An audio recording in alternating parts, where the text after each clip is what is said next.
Good morning students, my self Ashok Kumar. मैं आपके लिए लेके आया हूँ इंग्लिश ग्रामर का पहला सेशन अपना।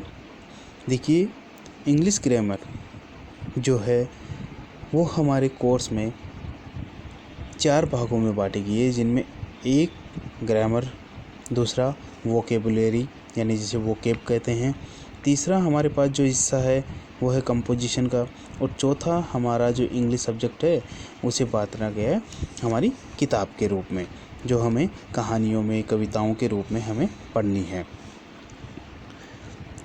आज हम हमारे पहले लेसन की शुरुआत करते हैं, वो करते हैं वोकेबुलरी सेक्शन से, और वोकेब के सेक्शन से हम उठा रहे हैं सबसे पहले साउंड। देखिए, पिछली क्लासों में हमने बहुत कुछ सीखा था। पिछली क्लासों में हमने सीखा था कि क ख ग घ को इंग्लिश में कैसे लिखते हैं। पिछली क्लासों में हमने सीखा था कि बारखड़ी क्या होती है और बारखड़ी को किस प्रकार लिखा जाता है। आज हम उसी प्रकार उसी चैप्टर को आगे बढ़ा रहे हैं, और उस चैप्टर को आगे बढ़ाने के लिए हम सबसे पहले ले रहे हैं हमारा पहला टॉपिक, और पहला टॉपिक हमारा है वो है साउंड। साउंड एक्चुअली में हमें किस काम में लेना है। देखिए, साउंड से मतलब है यहाँ पर कि साउंड से मतलब है कि हमें शब्दों की पहचान करनी है कि शब्द उच्चारित किस प्रकार किए जाएंगे। जैसे कुछ शब्दों के उच्चारण होते हैं वो होते हैं ज़ोर से हम बोलते हैं, और कुछ शब्दों पे हम हल्के से बोलते हैं। जैसे हम एक ही शब्द को या अलग अलग शब्दों को, एक जैसे दिखने वाले शब्दों को, इससे हम पहचान सकते हैं। और हमारे पास जो क्वेश्चंस पुटअप होते हैं हमारी एग्जामिनेशन में, वो इसी प्रकार से होते हैं। हमें 4 वर्ड्स हमें दिए हुए होते हैं एग्ज़ाम में। उन 4 वर्ड्स में जो एक जैसे दिखने वाले अल्फ़ाबेट होते हैं, उन अल्फ़ाबेट को अंडरलाइन किया हुआ होता है। हमें उनके साउंड को पहचानना होता है, और साउंड के पहचान के साथ ही हमें ये पहचान होता है कि इनमें से अलग कौन सा है, और वही हमारा आंसर होता है। देखिए, अलग की हम पहचान करेंगे और वही हमारा आंसर होगा। क्यों होगा? क्योंकि उसका साउंड दूसरे जो हमारे साउंड है उन साउंड से अलग होगा, चाहे वो बड़ा हो या चाहे उसमें जोर लगाना पड़े या फिर उसे हल्के से हमें बताना पड़े। So let's start today's topic. In our examination, one question is asked on sound. देखिए, यहाँ पे पहली ही लाइन में ये कहा गया है कि हमारे एग्जामिनेशन में एक सवाल पूछा जाता है, वो साउंड से पूछा जाता है। 4 words are given in this, यानी इसमें 4 शब्द दिए हुए होते हैं। In this question, in each of the given words, सभी शब्दों में जो दिए गए होते हैं 1 और 2 वोवेल, 1 या 2 स्वर, आर अंडरलाइन, उनमें क्या किया गया होता है? उन्हें अंडरलाइन किया गया होता है।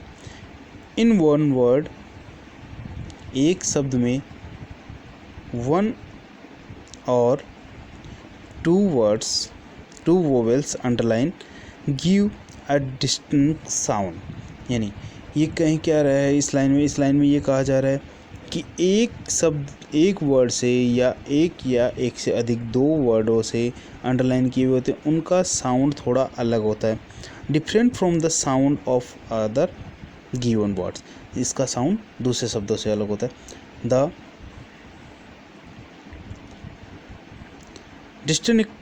different sounding word is to be written as the answer of the question। यानी जो अलग साउंड वाला होता है वही हमारा उत्तर होता है। जैसे हमारे पास एग्जाम्पल के तौर पे देखिए, 4 वर्ड हमें दिए गए हैं, उन्हें एक बार हम देख लेते हैं चारों के चारों वर्ड को। जैसे पहला वर्ड हमारे पास है वो है फूल, दूसरा है टूल, तीसरा है कूल, और चौथा है लुक। अब इनमें से हमारा आंसर कौन सा होगा? इनमें से हमारा आंसर कौन सा होगा। तो देखिए यहाँ पे जो हमने बारखड़ी में पढ़ा था कि डबल ओ जहाँ भी आता है वहाँ पे ऊ की मात्रा आती है। अब फूल हम बोलते हैं, क्या बोलते हैं, फूल, सॉरी, हम ऊ की मात्रा आती है। अब यहाँ पे हम इसे बोलेंगे, वो बोलेंगे फूल, इसे टूल, इसे कोल, और ये हो जाएगा लुक। तो हमारा आंसर क्या होगा, हमारा आंसर होगा वो होगा लुक, क्योंकि लुक को हमने बड़े ही आसानी से बोल दिया लुक। और ये कूल, ये टूल और ये फूल, ये ही हमें पहचानना होता है और यही पहचान हमारे आगे भी काम आएगी।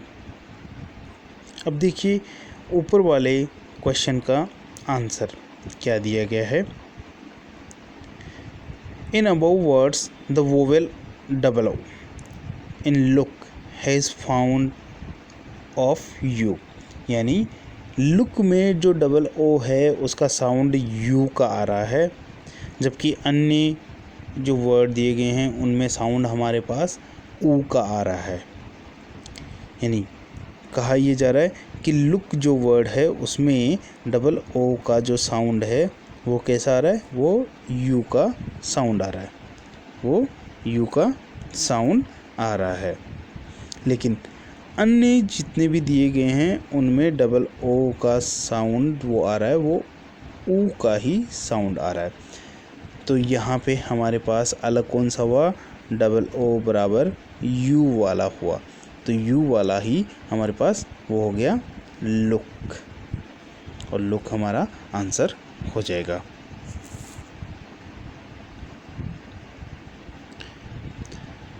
अगला सवाल है हमारे पास, वो ये है कि हमारे पास 4 वर्ड दिए गए हैं। चारों वर्डों को एक बार देख लीजिए। पहला वर्ड है हमारे पास, यहाँ पे देखिए अंडरलाइन जो किए गए हैं वो क्या किए गए हैं। अंडरलाइन हमारे पास मोस्टली जो किए जाते हैं वो किए जाते हैं वोवेल्स, कॉन्सोनेंट को नहीं करते, वोवेल्स को ही करते हैं। लेकिन कॉन्सोनेंट भी हो सकता है, ऐसी कोई दिक्कत नहीं है कि कॉन्सोनेंट नहीं करते हैं, कोई हार्ड एंड फास्ट रूल नहीं है ऐसा। तो यहाँ पे देखिए ये हमारे पास फियर, टीयर, डियर और टीच हमारे पास 4 वर्ड दिए गए हैं। चारों वर्ड में हमारे पास जो सिमिलर चीज़ है उसे अंडरलाइन किया गया है और चारों का साउंड हमें देखने के लिए कहा गया और उत्तर की पहचान करने के लिए कही गई है। तो इन वर्ड्स में देखिए हमारे पास पहला है फियर, दूसरा है टीयर, तीसरा है डियर और चौथा है टीच। तो यहाँ पे जो साउंड आ रहा है इन सब में वो देखिए नीचे एक लाइन लिखी हुई है, लाइन के अनुसार देख लीजिए एक बार, फिर मैं बताता हूँ। लाइन ये कह रही है, in the above words the sound of E A in teach is different from the sound being given by the rest of the given words, hence the answer is D। उत्तर तो हमारा D होगा क्योंकि वो तो हमें बोलने से ही पता चल रहा है। जैसे पहले का साउंड आ रहा है हमारे पास फियर, दूसरे का टीयर, तीसरे का डियर और चौथे का हमारे पास साउंड आ रहा है वो आ रहा है टीच। तो यहाँ पे हमारा आंसर क्या होगा, वो होगा टीच।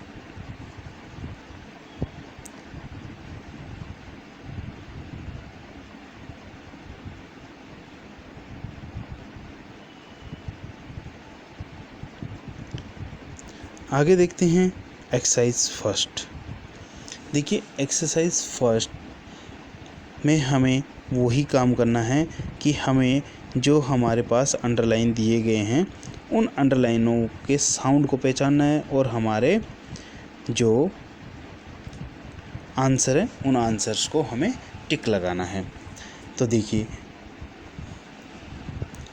फटाफट इन्हें देखिए और इनके आंसर बताने की कोशिश कीजिए। फूड, लुक, स्कूटर, सोन। फूड, लुक, स्कूटर, सोन। तो यहाँ पे हमारे पास जो साउंड आ रहा है फूड, लुक, स्कूटर, सोन, तो यहाँ पे हमारे पास जो साउंड डिफरेंट है वो लुक का है, तो हमारा आंसर क्या होगा? लुक। ठीक उसी प्रकार से अगला देखिए, farmer, happy, kettle, glad. Farmer, happy, kettle और ग्लैड। तो यहाँ पे देखिए हमारे पास जो अंडरलाइन है वो एफ और आर, सॉरी ए और आर दिया गया है। फा, हे, के और ग्ले, तो यहाँ पे हमारे पास ए की मात्रा आ रही है, बाकी तीनों में तो ए की मात्रा हमारे पास आ रही है, लेकिन फा यहाँ पे हमारे पास आ की मात्रा आ रही है, तो हमारा आंसर क्या होगा? फार्मर। ठीक उसी प्रकार से हम देखते हैं fast, fast, base, dance, father, तो हमारे पास यहाँ पे आंसर क्या होगा? देखिए फा यहाँ पे आ का साउंड आ रहा है, बे यहाँ पे ए का साउंड आ रहा है, डा यहाँ पे आ का साउंड आ रहा है, फा यहाँ पे आ का साउंड आ रहा है, तो हमारा आंसर होगा वो होगा बे, बेस हमारा आंसर होगा। ठीक उसी प्रकार से हायर, फायर, टायर और टाइम, इनमें से हमारे पास कौन सा है? हमारा आंसर कौन सा है? तो देखिए हायर, इन्हें हायर लिखा जाता है, फा यर लिखा जाता है, टा यर लिखा जाता है, और इन्हें टाइम, इन्हें हम टाइम बोलते हैं। तो इन्हें हम क्विकली बोल रहे हैं, जिस वजह से हमारा अब आंसर होगा वो होगा टाइम, डी, डी हमारा आंसर होगा। ठीक उसी प्रकार से अगला देखिए, फादर, फास्ट, पार्टी, थिंक, तो यहाँ पे डी हमारा फिर से आंसर हो जाएगा, क्योंकि यहाँ पे ए की मात्रा हो रही है, बाकी सब में आ की मात्रा आ रही है। ठीक उसी प्रकार से हमारे पास स्टेयर, साल्ट, वाटर, वांट। अब हमारे पास यहाँ पे आंसर क्या होगा? Sorry, happy, parent, parrot, family.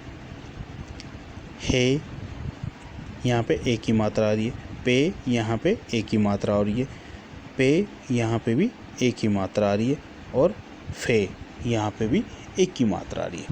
लेकिन अब इन ए की मात्रा आने के साथ हमें इनमें डिफरेंस पता करना है, जैसे हैप्पी, है, पे और पे, फे।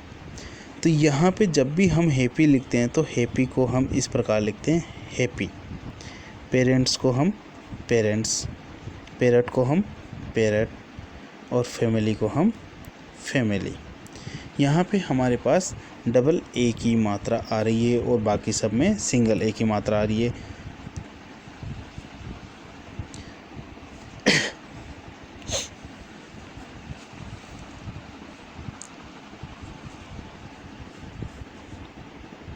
सॉरी, पैरट में भी हमारे पास डबल ए की मात्रा आती है और फैमिली में भी डबल ए की मात्रा आती है, लेकिन पेरेंट्स में हमारे पास सीधे एक ए की मात्रा आती है, तो हमारा आंसर हो जाता है वो होता है पेरेंट।